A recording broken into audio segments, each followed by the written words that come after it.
রাসূলুল্লাহ সাল্লাল্লাহু আলাইহি ওয়াসাল্লাম বলেছেন, যে তিনটি কাজ করবে আল্লাহ তাআলা মৃত্যুর পরে বলবেন জান্নাতের ৮টি দরওয়াজা তোমার জন্য খোলা আছে, তুমি যে দরওয়াজা দিয়ে ইচ্ছে জান্নাতে প্রবেশ করতে পারবে।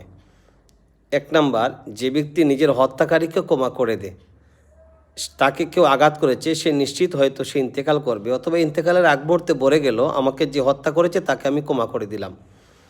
২য় নম্বর হলো, যে ব্যক্তি গোপন ঋণ পরিশোধ করে, এমন ঋণ যার কোনো সাক্ষী নাই, মালিকও জানে না, অথবা মালিক ইন্তেকাল করেছে, মালিক শুধু জানতো, কোনো সাক্ষী প্রমাণ নাই, ইচ্ছা করলে নাও দিতে পারতেন, কিন্তু আল্লাহর ভয়ে, পরকালের ভয়ে সে গোপন ঋণ পরিশোধ করে দিয়েছে। আল্লাহ মরার পরে তাকে বলবেন জান্নাতের ৮টি দরওয়াজা খোলা আছে, যে দরওয়াজা দিয়ে ইচ্ছে তুমি জান্নাতে প্রবেশ করতে পারবে।